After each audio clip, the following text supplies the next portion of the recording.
Let's have a big round of applause for Chris Avore, VP of Design at Northwestern Mutual. Chris also co-authored a book called Liftoff, and we'll be sharing all about the expectations and opportunities for all design leaders in 2023. Thank you so much, Chris. All right, thank you, Preet.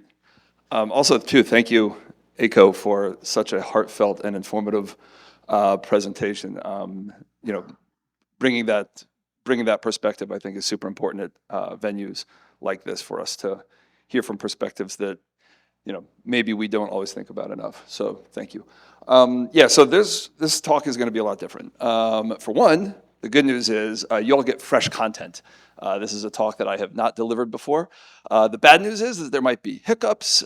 Some of my jokes may suck. Some of the slides may repeat, but I'm pretty sure that hopefully we'll have some decent messaging that will help us try to kind of navigate some of these tumultuous or turbulent times that we're facing today.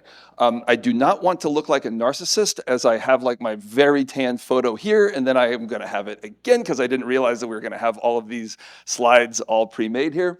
So Preet said, could you shorten the title? So I went with going up, but we're still going to be talking about higher expectations and more opportunities for design leaders in 2023. As we quickly mentioned, I co-authored Liftoff, design leadership and management book from about 2 years ago, contributed to the design maturity report, the new design frontier, when I had a stint at Envision, then built up design teams at NASDAQ, tried not to totally tear down democracy when I was at Meta, and then now I'm at Northwestern Mutual, heading up a big design team of about 110-ish folks there. So that's kind of like trying to say, not necessarily put my resume up here, but kind of trying to show that like I've seen a lot of different scale in the past and now able to apply that to perspectives kind of like of where we are today, because I think that's where things might hopefully help frame where we can try to lean in and make a difference when, well, we'll see what's going on, right? So basically, what we're seeing though is that in these tumultuous times, we're going to see higher expectations by our executive teams, which are going to create actually more opportunities for us as design leaders. If we wanted to get through kind of like where we started in 2019, we started to really see improving visibility and a lot more influence for design as a competitive differentiator. But then we also saw ultra low interest rates in a growing stock market that led to the fresh mess of 2020, right? Where we had obviously the global pandemic that crashed stock markets, but then had a huge influx of capital going through there that also saw crypto go up, real estate market go crazy up, and tech went on what we're seeing now is a hiring spree to meet what they thought was going to be consistent new demand. Well, then, of course, in 2022, we see the war in Ukraine, stocks are down 30% or worse. And then economic growth is starting to contrast. And then, of course, in some instances, we're seeing some of those layoffs because some of those tech companies were getting a little too big way too fast. So if we think about what that was then for us as design leaders, it meant a lot of multiple offers. Oftentimes, our leadership was expecting us to scale as the biggest priority. Maybe even at the expense of craft or quality. It was like, just get more people in the door and we'll figure it out. And then if the company didn't get it, 5, 6 other offers you could just bounce right over to you, right? You could fall out of a tree and hit 10 gigs on the way down. Now, on the other hand, right, it's turbulence. There's uncertainty. We're seeing ruthless prioritization, and we're hearing jackasses out there saying, do more with less, or we're hearing, we need everybody to be extremely hardcore. So that's a big difference from where we were, right? Man. And then So this is actually funny, because there's supposed to be a different slide. I don't arbitrarily just stick my head on things. There's supposed to be a setup here. I think we also lost the Liz Lemon gif where she says, sometimes I wake up wondering what fresh hell tomorrow brings, which I think is kind of like where we are right now. So yes, I'm absolutely looking like an optimist here, because I do think that actually some of this turbulence is going to help us. It's going to create more space for us to run through if we play our cards right with a couple of the tactics that we're going to talk about today. Because with that pendulum swinging the other way for that, the extremely hardcore times now where we're doing more with less, it still means that we're still here, right? For a lot of us, that means that we're still expected to design. We're still expected to make a difference. And then, a lot of us have been making that promise that design should be influencing business. And now it's kind of time for them to cash that check, for us to make sure that there's enough in the bank to cash that check when those executive leaders are saying like, all right, how's this all going to work out? And we need to be able to do it clearly, visibly, and consistently. So with those higher expectations means new opportunities for us to lead in those times of turbulence and uncertainty. So we think about if we are going to be thinking about how we articulate our value, how we improve our partnerships, and how we navigate ambiguity, we're going to see a lot of that start to make a difference. Now, for those of you who are in Christina's talk and you're like, cool, geez, I already saw this yesterday. Let me tell you something, it's a lot different. I quickly realized that yesterday when I tapped on the summary and I was like, thinking at first, this looks like rather duplicative material, and then quickly found out that that was not going to be the case. So you're all good. Don't worry about thinking, oh yeah, I've seen this rerun. Hardly. So when we think about how we're articulating our value, we want to change the conversation, of course, from delivering work to delivering impact. Something that I'm sure a lot of us think about pretty regularly. We're just going to get into a little bit more of like how to make sure we're doing it. Maybe it's going to be a little boilerplate to some of you, but I think at the same time, it's still important to continue hearing, to kind of like continue stressing that importance.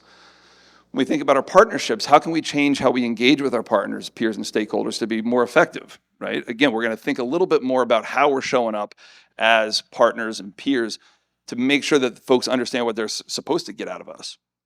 And then lastly, how do we change how we lead our teams and companies when confronted with unforeseen or unexperienced ambiguity and complexity that really we don't have a lot to draw from to create our own kind of playbook of actions to get forward? So let's start with value. Design leaders are going to be expected to improve how we quantify our team's contributions, measure the effectiveness of our work, and ultimately how effective we are making decisions here, right? So again, this is getting back to like, a lot of folks are throwing us the reins. Are we able to actually execute?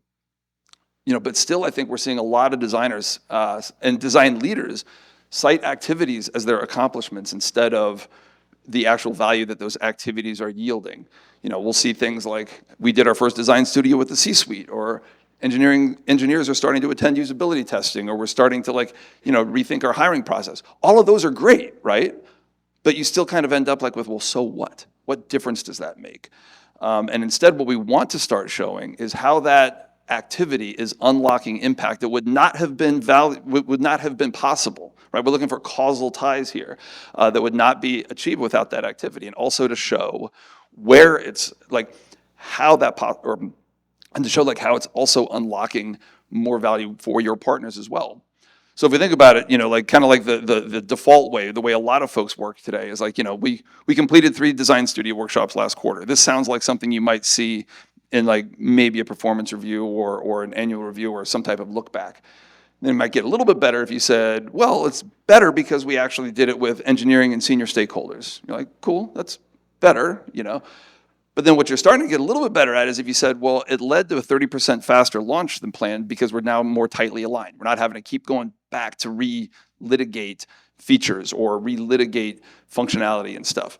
But then ultimately what we'd want, right, is that so we launch 30% sooner, resulting in earning a lot more money for the man, right, resulting in additional revenue because of that speed to launch, right? So it's also important, though, to be measuring your team's health, too, because by showing that you value how your team is actually being able to be quantified, and by whether it's through surveys, whether it's through one-on-ones, or even things like measuring how many of your teams have growth plans and how those growth plans are evolving and are they being met, you're going to also, just as a design leader, have a better kind of compass for how you're doing and be able to say, like, no, some of these activities actually are making a difference in my team as well. All right. Now, I totally get it. Like I said, I've done my share of maturity work. Lower maturity orgs are going to struggle with some of this, right? They're probably still going to be relying on shipping the number of features instead of actually delivering value. Totally get it. There are parts of my org right now that still do this. But you can start to bring the org along by, even if it's some Jedi mind stuff, right? By saying like reframing activities as solving problems. Sometimes you can be like, they'll kind of like start nodding their heads a little bit and you're like, I'm starting to get you. And then you can also show how good design process and work creates less headache now And I'm right now be like, even if you got to bite your tongue, because there are times where you could kind of say like, see, dev didn't have to make as many changes. And they're like, oh, that's what we'll measure. You're like, no. We're not going to measure if dev has to make changes. An iterative product development process is a good thing. We are going to instead say like, we're at least not fixing all of the things because we caught them sooner. On the higher maturity org though, I want to call out a couple things that we should actually be careful of, and that's actually over-indexing to measurement, where we're actually leaving out the story at hand, where we're just saying like we're only improving this, and you're not necessarily able to communicate the big picture or the why.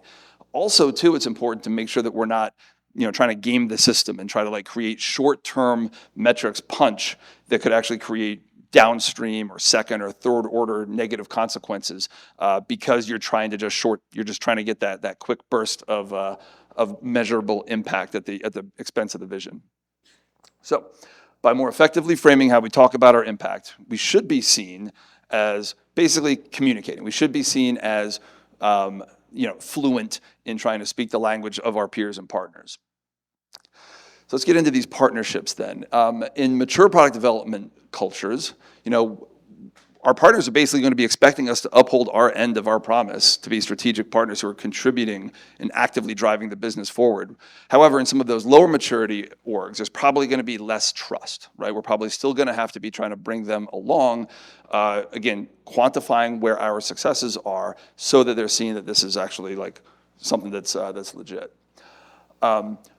Oftentimes where I have seen, especially when we think about Peter's talk earlier about trying to go from that design director to that VP of design, really being crisp and consistent in your point of view on what design should be in the org and how it's showing up.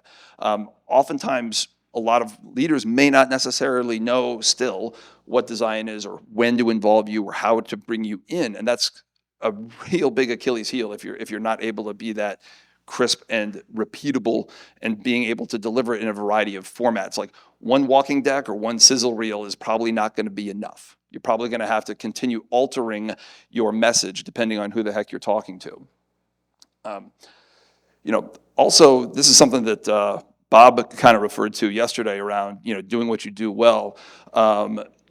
Monitoring how often you're participating in meetings with your peers and stakeholders is still actually really important. Being a professional meeting goer is something that I regularly try to push back my design directors on when they say, oh, well, I'm not being included in this. I'm like, well, what are you? Is that your metric for success there? like if you were in the meeting or not, what are you actually doing in the meeting? Where are you challenging? Where are you raising your point of view? Where are you trying to create difference instead of just being another warm, meat sack in the meeting? Because that's not going to be necessarily helpful to driving impact. Naive realism is something that I think hits design leaders hard. I'm absolutely guilty of it, so I don't think I'm naive. I think I'm pretty self-aware that I have naive realism. In this image here, I'll kind of like alt text it. It says like, right, how could anyone look at a rotting zebra corpse and not believe there's a God? Because what we tend to see as design leaders is like, if people don't get it, then there's something wrong with them, right? And so what we're trying to think of here is like, how can we keep an open mind? How can that person who doesn't believe that design should be brought in sooner? Where's that perspective coming from? What are the assumptions I'm making about their experience that is making them kind of think that design shouldn't be involved now, or that this is too complex for design's simple mind because they're playing with the crayons later on down the product development process? Where is that intention coming from? And how would someone with different values or experiences understand this situation? What this will start to do is create less of an us against them mindset that unfortunately we'll regularly still see in design Twitter, design Medium, or design Mastodon. I don't know if that's a thing. But you'll regularly see like this person doesn't know what they're talking about or this person doesn't get it. And this kind of like zero-sum game of, well, if one person's right, the other must be wrong is usually not going to be productive.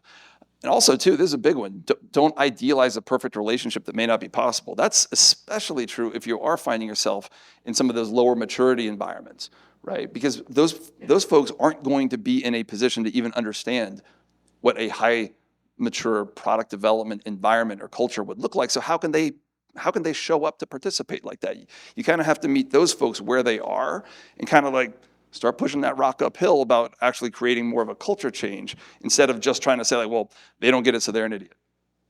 But clearly, though, still trust your gut and have hopefully some peers or others that you can speak to make sure that you're not being disrespected, right? To make sure that you're not being marginalized or othered, because clearly that's a different, very different scenario versus someone who just doesn't understand why you should be included or where your voice should be heard or making an impact. So essentially, we'll be more likely to be included at the right time with leaders who know what to actually expect from us and our teams, so that they'll continue to see us as contributors and partners.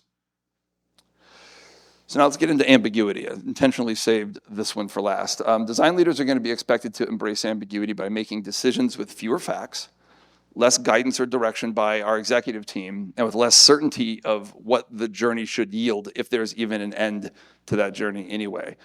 So Alice Kogan and Sandeep Puja from IDEO said that the biggest challenge to businesses right now isn't uncertainty, but it's ambiguity, a condition in which the future is unclear, the past is no help, and we don't even know what we don't know. Man, I feel this quite a bit. I mean, especially like when the past is no help. When you say like, well, what did we do last time?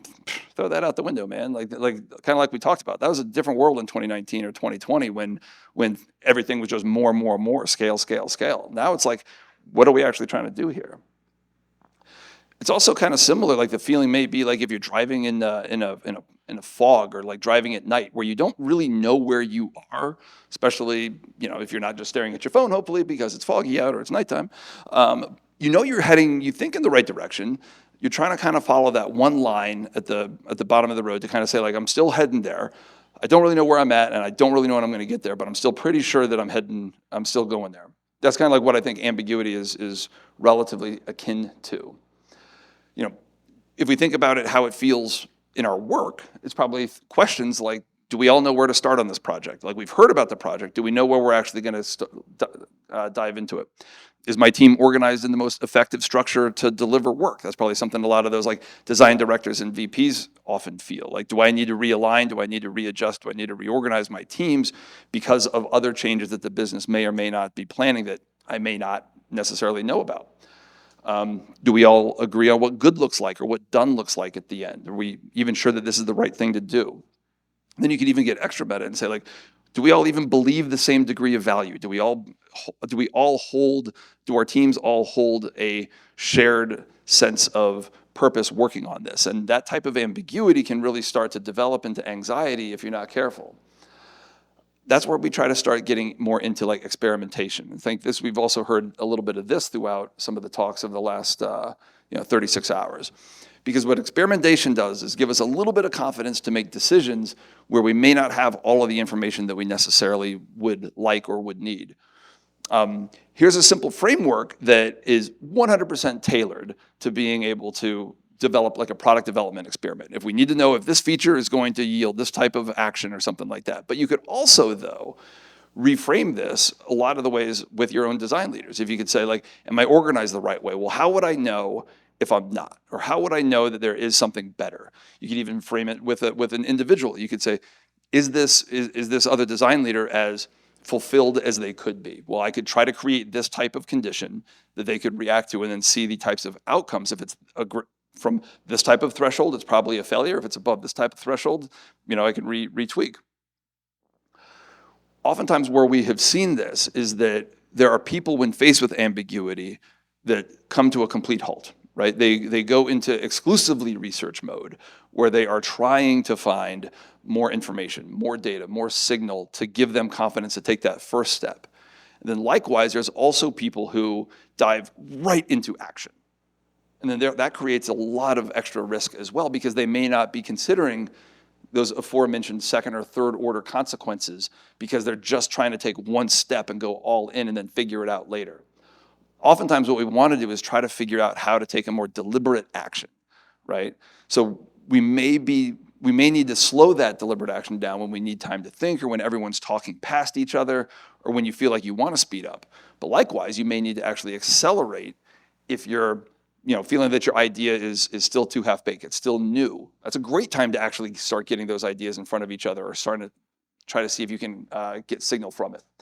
Or when you're feeling overwhelmed and you just need to do something. If you're feeling that paralysis, then it's probably a good time to try accelerating and speeding up. And then, of course, when deadlines are approaching, you can't necessarily just say, well, this is still an ambiguous environment we're in. You're still going to need to be able to share and communicate that point of view. So as you kind of saw with that fulcrum or that seesaw, navigating ambiguity is a balancing act. It's not as formulaic as kind of that Mad Lib that I showed before that. It's going to take a heck of a lot of your judgment as design leaders to know when to deploy such tactics like that.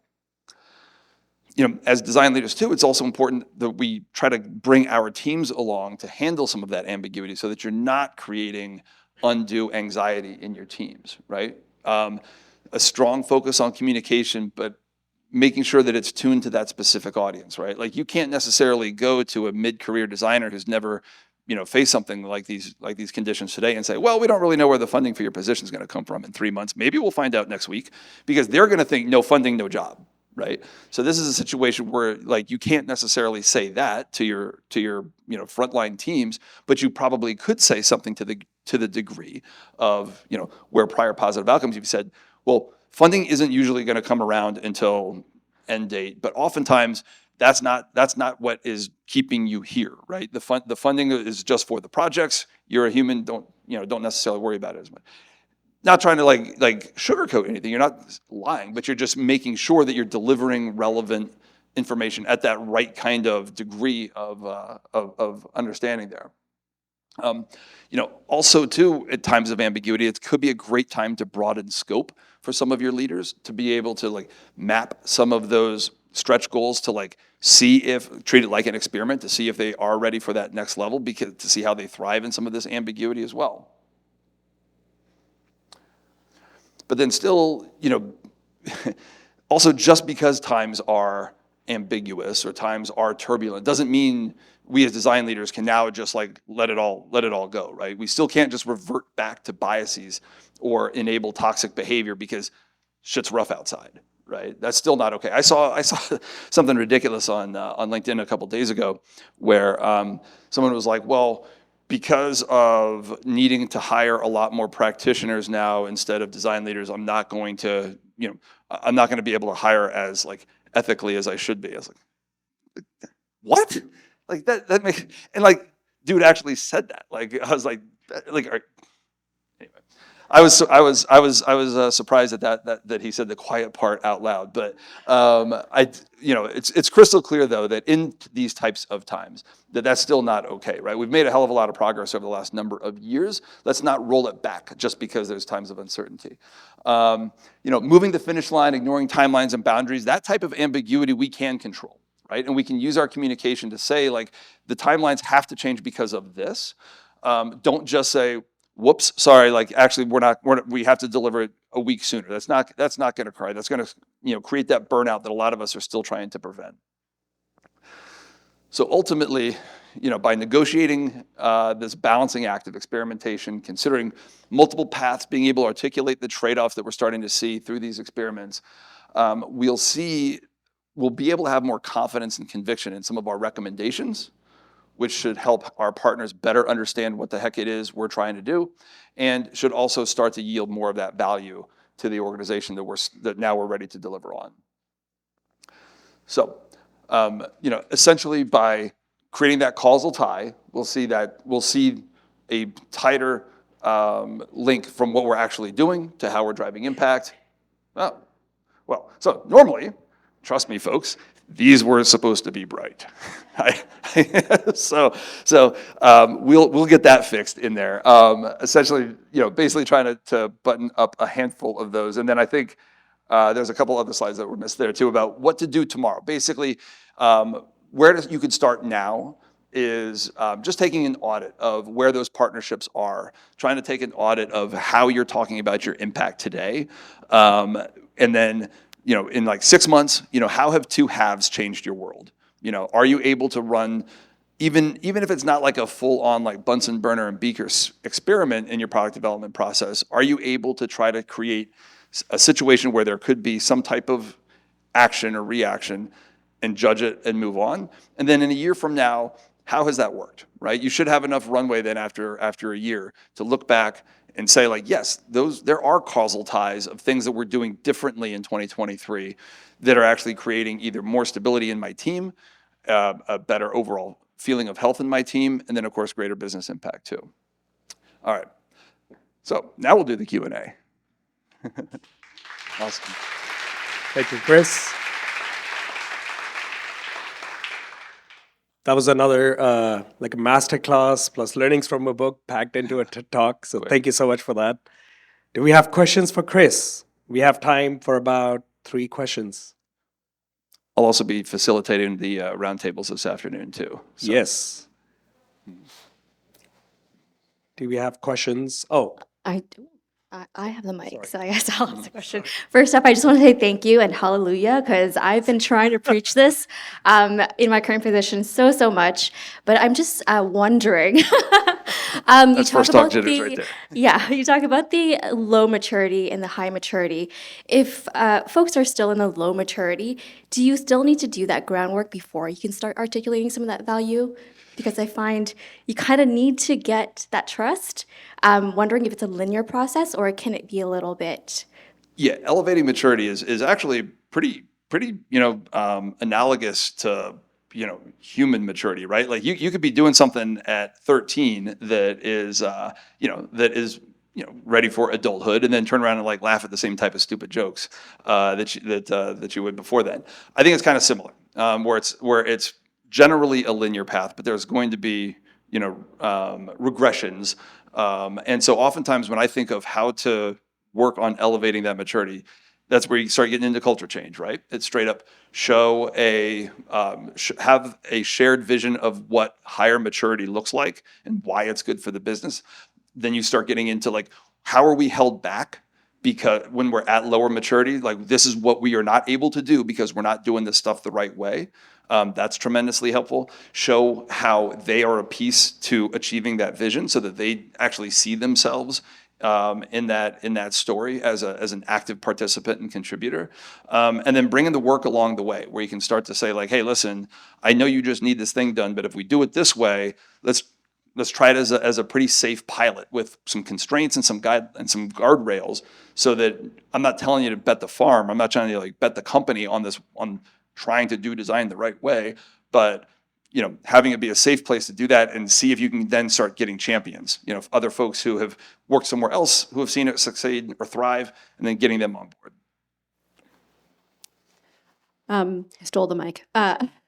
So one thing that I've been thinking about in terms of like talking about the value of design and the impact of design is really drawing the attribution to the design work itself, because there is always this like step of removal. And when there's a successful project and it brings in lots of revenue, the people who often get celebrated are either the team as a whole, which is great, design's part of that. But if any individual is going to be called out, maybe it's like the product manager that's like a representative of the team. And it sometimes makes the designers feel like, well, we were there too. And so how do you really articulate that attribution? So there's a couple of ways there, and usually that in a lot of my career would drive me knuckenfuts, because oftentimes where I have seen really good high performing designers, it's often because product management is skewing weak. Right. And so it's usually those high performing designers who are doing a heck of a lot of product's job. And that's oftentimes when you start getting into burnout and when you start getting into ambiguity, because they're starting to say, what is my role in this organization if I'm doing 2 gigs, but there's still but Todd's still over there as a product manager. So that oftentimes where we think we try to draw that is to pull in that product manager into where those decisions we're seeing the impact of those decisions. So for instance, if we're saying like, let's do a design studio, bring in the product manager and say, okay, this is a new idea over here that we did not consider before this workshop, right? So we can all agree that this is a causal tie from what we're building now to that workshop, right? And trying to just continue saying that would not have happened without these activities that the design team is actually doing. Often too is because, and then surfacing that out to the other people who are going to be like kind of like relaying those stories. If that product manager isn't bringing in their design leads when they're reporting on their success to those like executive or either even high up leads, that's also a problem. That's kind of like not even really like playing the team sport way. So that's where you might even be getting into how do I really reflect on our relationship that I might need to go into behavior change mode, which is usually a little different. Great question. Quick question around. Oh yeah, I guess you have to thank. Yeah, thanks for the talk. It's really good to hear the business of design represented in these talks. One question I had was, I think it came up yesterday too. It's like, how do you bridge like the theater metrics into like true metrics to help us all have like a better, more transparent collaboration without as much manipulation of theater cross-functionally, like with NPS, it's just manipulation theater. Yeah, no, for sure, for sure. I think, and I have railed against the theater nonsense before. I don't know if Ms. Snook is still somewhere in the crowd, but I'm super glad that she's been championing the UX theater. I don't know. Do you say that drum beat? Like I don't know. Like so. So I think partly is getting to that when we think about correlation and causation, right? Like because anything that is a theater metric is just going to be correlative, right? It's just going to say like, well, there's not really a tie there of just doing this activity to driving this number. So like, and then NPS is even more problematic because that's where you're saying like, well, are we even trying to promote something or are we even working on something that that I would say to a friend, right? Like if I'm trying to pay my sewer bill, an NPS metric is probably not going to be the best representation of success because I'm trying to tell somebody else, hey buddy, did you pay your sewer bill the same way too? Like, of course not, right? I think usually what the secret is to find better metrics that actually are indicative of business success and keying on those, which is a team sport. Like that's also something where you may not even have all the info to know what is being collected.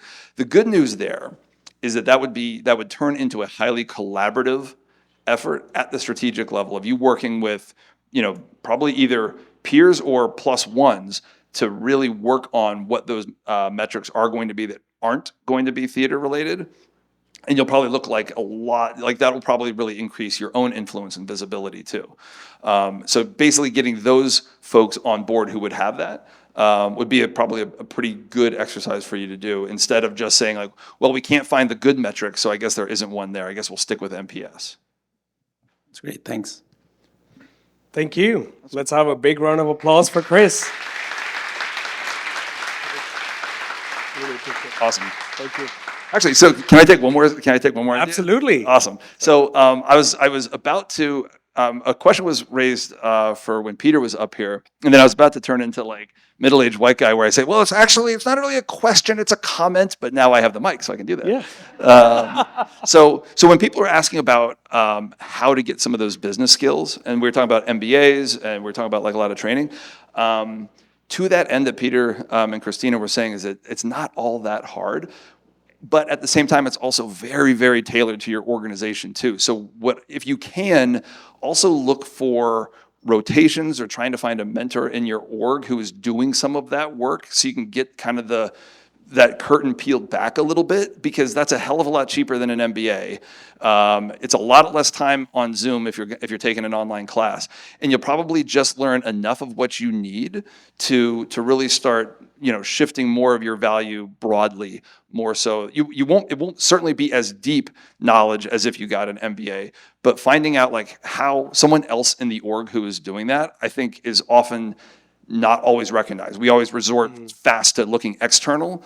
With some of this about what designers can do, I think we can look internally in our orgs because we're going to get a little bit more clarity on what that company needs, more so than going fully outside and finding just a great way to do it that may be moot for your org. So, want to at least raise that point too. Thank you so much. Super insightful. Thank you so much, Chris. Thank you. You have a big hook? Yeah.